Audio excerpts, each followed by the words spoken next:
Hello, it's Judith here with video number 4 in my Christmas series. And today I'm going to talk about family difficulties during Christmas. Could also apply to friends for some people. Now, hopefully most of you don't have this issue, but I think it's important enough for the people who do to talk about. It can often start before Christmas, so who's doing what, who's doing Christmas Day, who's doing Boxing Day, or if you do we'll all bring something to the party, who's going to bring what, and why don't I know yet because I want to get it done and dusted so I'm ready for Christmas. All of those sorts of things can go on, and including people making decisions about where they're going to go for Christmas, which upset other people. One of the surprises that I found when I first got married was having to sort all of that out. Where do we go? Where do we spend Christmas? No, it was relatively easy. We just alternated, and that's what I do with my two children and their families, and we all get together on Boxing Day wherever I am. So we have a plan. Now it gets interrupted by things like COVID and whatever, but generally it works. But yes, I have talked to people this year who are having difficulties with family members being upset by decisions being made by other families members about where they're going to go, who they want to spend Christmas with. Oh, it's all good fun, isn't it? So there's that bit. There's then the actual day when you all get together, whether it's Christmas Day, Boxing Day, or another day during the Christmas period. I think years ago I saw some figures about, the proportion of the percentage of families that have issues over Christmas. You put probably an excessively large group of people for the size of the house into the house for at least a day, possibly more than one. You then inject alcohol into the mixture and things can get a bit interesting.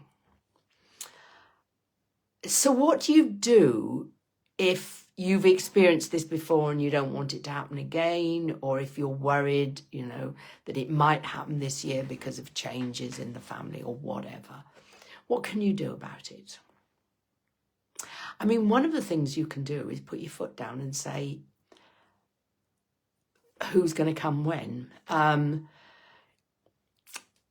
What wasn't so easy after I got married was after my daughter was born, I said categorically I wasn't going to travel with a young baby because it's just too much like hard work. And anyway, my mother-in-law's house was freezing because they didn't have central heating and they didn't light the fire until Christmas, and I wasn't taking a young baby there. So I said, okay, all come to me for Christmas. I'm happy to do the Christmas. You all come to me. My parents had to stay because they were further away. My in-laws were able to travel for the day. I did it twice. I thought the first time, well, it is just the first time. It'll be okay the second time. And the second time, yes, I didn't have such a young baby, but I was pregnant again. So I did it then. And oh, thank God I was pregnant, because I was able to get out of the situation by saying, I'm really, really tired. I'm sorry, I'm usually able to cope, but I am pregnant. I just have to go and have a nap. Unfortunately, we don't have that excuse for very many Christmases. So seriously, what you can do. Well, what I did about that situation was to say, right, it's not happening again. I mean, the problem was my father and my mother-in-law just, well, I think hated one another is not too strong a term. They certainly didn't get on and didn't like one another.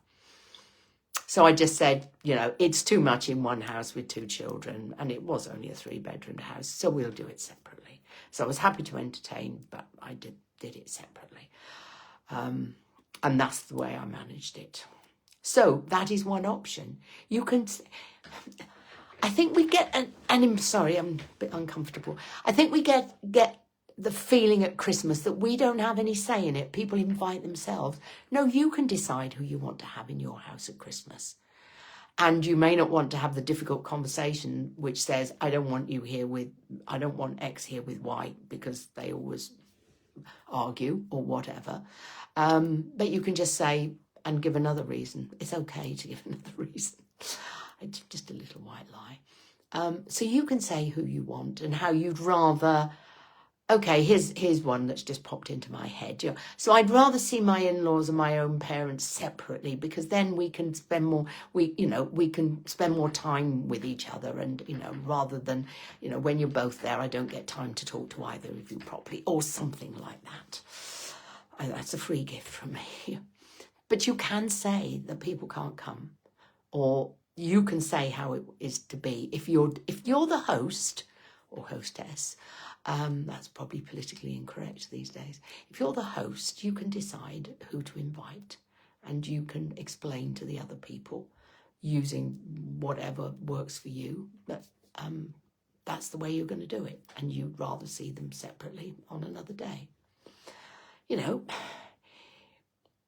Does it matter if it's Christmas Day, Boxing Day, a Wednesday, New Year's Eve, whatever?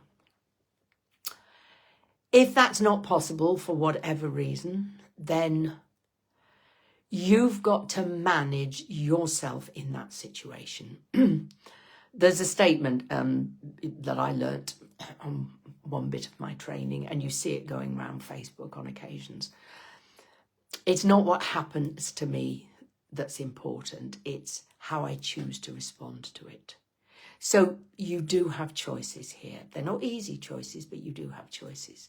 You can choose to hope that it doesn't happen again this year and just go in and be tense, waiting for it to happen. And when it does, it does whatever it does to you, makes you exceedingly angry, or you burst into tears, or whatever you do.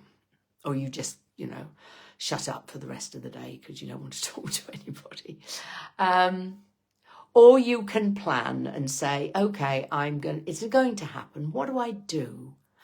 Like me, take yourself off. You may not be pregnant, it may not have that excuse, but I'm sure you can find a reason for taking yourself out of the situation. Let other people deal with it, or let the people just sort themselves out. Even if you just take yourself away for a few moments, go to the toilet. People won't be unsurprised if you spend a bit more time than usual in the toilet at Christmas. And when you're in there, apart from doing whatever you might want to do, I would recommend practicing slow, deep breathing. And that will calm you down. What you're looking for are things to help you to be able to cope without it having a massive effect on you. If you know it's going to happen, just accept it's going to happen. It's nothing to do with you. It's unpleasant that they're spoiling everybody's Christmas, but if there's absolutely nothing you can do about it, what is the point in getting upset or angry? Because it just makes you not enjoy anything. So take yourself off somewhere and do some slow, deep breathing. Breathing from the belly, breathing in slowly and evenly and out slowly and evenly, ideally with each breath to a count of 6. So breathing in for a count of 6 and out for a count of 6. If I can find it, my free gift for this video is another video which has the breathing technique on, so you can watch that and learn it. If you know any other ways of calming yourself down, then use those. But do think about how you're going to manage it when it happens, rather than just hoping that it doesn't happen. So I really hope you have a wonderful Christmas, even if you're facing some or all of the issues that I've talked about. And I really hope that these videos have, and the gifts that go with them, have been helpful. And yes, it's the 1st of December, so we know exactly how long it is to Christmas. So very best of luck with your preparations, and have a wonderful, wonderful Christmas. And don't look for perfection. Deal with whatever goes wrong as calmly as you can be. Take yourself away if you need to, and give yourself literally a breathing space. Okay. I'll be back in December, but if you're watching these specifically because they're Christmas ones, please do have a lovely Christmas and take care up until then. Bye.